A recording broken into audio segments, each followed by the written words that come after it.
So guys, क्या आप भी कंफ्यूज हैं कि म्यूचुअल फंड्स में इन्वेस्ट करें तो कहाँ करें, कौन से वाले में करें?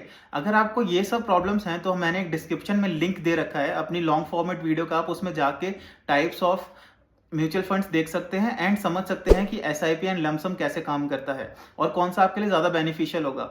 अब इसका एक एग्जांपल दे देता हूँ। अगर आप सोच रहे हैं कि मेरे को एसआईपी करनी है, सिस्टमैटिक इन्वेस्टमेंट प्लानिंग करनी है, तो मैं ये कहूंगा कि आप अगर एसआईपी कर भी रहे हैं तो शॉर्ट पीरियड ऑफ टाइम के लिए ना करें। मिनिमम टू मिनिमम उसको 8 से 10 साल दें। मैं तो कहूंगा अगर आप 15 साल वेट कर सकते हैं तो बहुत अच्छा है, आपकी इन्वेस्टमेंट्स बहुत अच्छी ग्रो होंगी। अगर आप लमसम भी डाल रहे हैं तो भी आपको सेम टाइम के लिए वेट करना पड़ेगा for seeing the good results. अब अगर हम लोग बात कर लें दोनों में से मच बेनिफिशियल कौन है, तो मैं इसका एक एग्जांपल देकर आपको समझाता हूँ। अब मान लीजिए मेरे को 30 साल में एक 7 करोड़ का पोर्टफोलियो बनाना है, तो मेरे को क्या करना पड़ेगा, एसआईपी में मेरे को हर महीने 25,000 इन्वेस्ट करने पड़ेंगे सो दैट जो मेरा टारगेट है मैं उसको अचीव कर सकूं।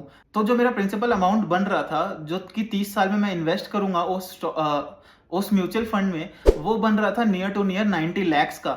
और अगर यही सेम चीज मैं अगर लमसम में देखूं, लमसम में मैं सिर्फ समथिंग अबाउट 25 लैक्स एक बार में इन्वेस्ट कर रहा था, जो कि मेरे को 30 साल में जाके 7 करोड़ के आसपास का रिटर्न देंगी, वो भी सिर्फ expecting 12% return of the mutual fund.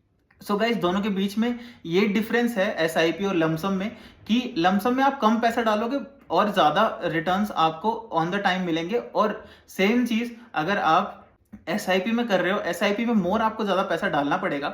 But ये है कि अगर आप सैलरीड पर्सन हैं, अगर आप ऑन द स्पॉट इतना पैसा नहीं दे सकते, तो आपके लिए एसआईपी बहुत बेटर ऑप्शन है, जो कि आपको हायर रिटर्न्स प्रोवाइड कर सके एंड आपके लिए एक सिक्योर फ्यूचर बना सके। Thank you.